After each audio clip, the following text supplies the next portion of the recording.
नमस्कार, बहुत स्वागत है आप सभी का हमारे इस खास बुलेटिन में। मैं हूं आपके साथ मरियम अली। चलिए देश और दुनिया की तमाम बड़ी खबरें हैं उन पे एक नजर डाल लेते हैं।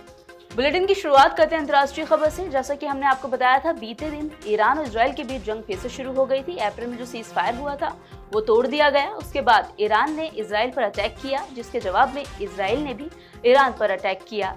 उसमें ट्रंप का कहना था कि ईरान पर इजराइल हमला ना करे, जवाबी अटैक ना करे, लेकिन नेतन्याहू ने उनकी बात नहीं मानी। अब आज इस खबर में अपडेट ये है कि ट्रंप ने दोबारा नेतन्याहू से बात की है और उनसे कहा है कि वो ये जवाबी हमला रोक दे, ईरान पर अटैक ना करे।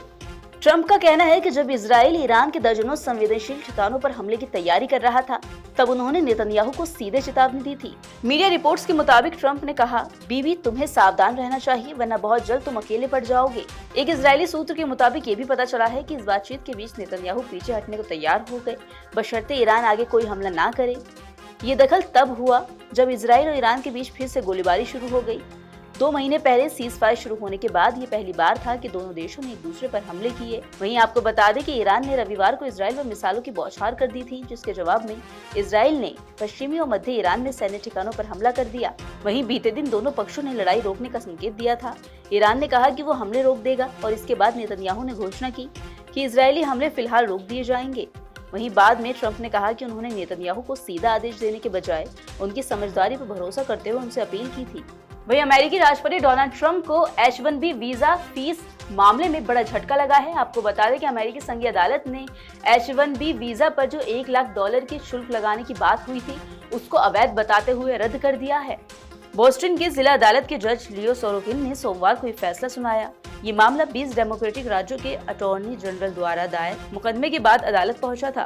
इन राज्यों ने ट्रंप प्रशासन के उस फैसले को चुनौती दी थी जिसमें नए H-1B वीजा आवेदन पर $1 लाख का वार्षिक शुल्क लगाया गया था। दरअसल डोनाल्ड ट्रंप ने पिछले साल सितंबर में एक घोषणा पर हस्ताक्षर किए थे, जिसके तहत नए H-1B वीजा आवेदकों की फीस में बढ़ोतरी की गई थी। इसके साथ ही स्किल्ड विदेशी कर्मचारियों से जुड़े वीजा कार्यक्रम में कई अन्य सख्त बदलाव भी किए गए थे।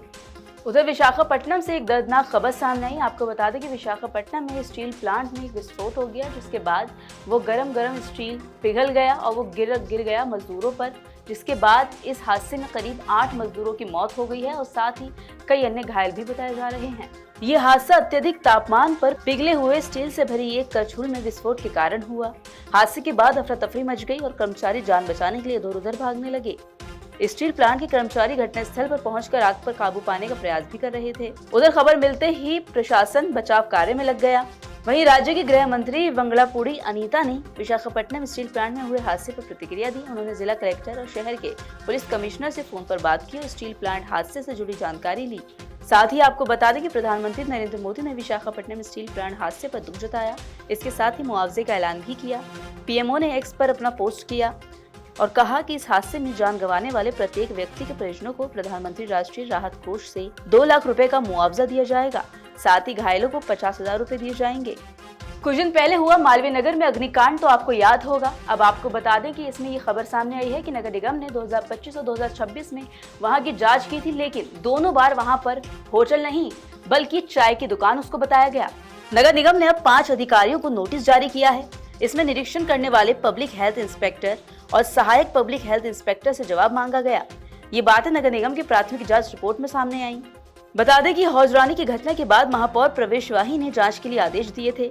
इसकी आधिकारिक जांच रिपोर्ट तो नहीं आई, लेकिन एमसीडी के सूत्रों के मुताबिक प्राथमिक जांच रिपोर्ट में पता चला कि फ्लोरिश स्टे होटल पिछले कई वर्षों से टी एंड स्नैक्स का लाइसेंस एमसीडी से लेकर काम चला रहा था। चूँकि चाय और स्नैक्स के लाइसेंस के लिए स्थलीय निरीक्षण अनिवार्य नहीं होता, इसलिए कंप्यूटर द्वारा तय किए गए केवल 20% लाइसेंस का औचक निरीक्षण किया जाता था। इसलिए पहले इसकी कोई जांच नहीं हुई। अब बात कर लेते हैं मौसम की।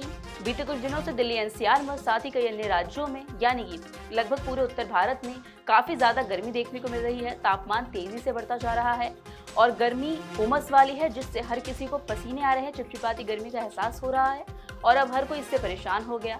सबका कहना है कि आखिर मौसम कब बदलेगा, बारिश कब होगी। तो आपको बता दें कि आईएमडी का पूरा अनुमान है कि इस हफ्ते के आखिर में यानी कि 2-3 दिन बाद बारिश हो सकती है।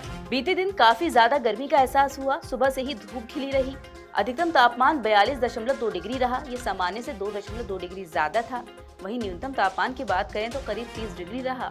इसी के साथ IMD के पूर्वानुमान के मुताबिक आज अधिकतम तापमान 43 डिग्री रहेगा और न्यूनतम तापमान 29 डिग्री के आसपास बना रहेगा। हवाएं तेज रहेंगी लेकिन ये गर्म और सूखी होंगी। वहीं 10 जून को अधिकतम तापमान 43 और न्यूनतम तापमान 30 डिग्री तक आ सकता है। दोपहर बाद बादल छा सकते हैं, बिजली कड़कने जैसी गतिविधियां भी हो सकती हैं। इसके बाद 11 और 12 जून को आंधी और बारिश का येलो अलर्ट दिया गया। अधिकतम तापमान इस दौरान 39 से 36 डिग्री के आसपास रहेगा। वहीं न्यूनतम तापमान 26 डिग्री के आसपास आ सकता है। दिल्ली NCR में 10 जून को भीषण गर्मी का असर जारी रहने की संभावना भी जताई गई। IMD के मुताबिक अधिकतम तापमान 43 डिग्री और न्यूनतम तापमान 30 डिग्री के आसपास बना रहेगा। तो ये थी तमाम जरूरी खबरें जो हमने आपको बताई। इन खबरों का अपडेट भी लगातार आप तक पहुंचता रहेगा। बस उसके लिए आपको जुड़े रहना होगा नवोदय टाइम्स पंजाब केसरी के साथ।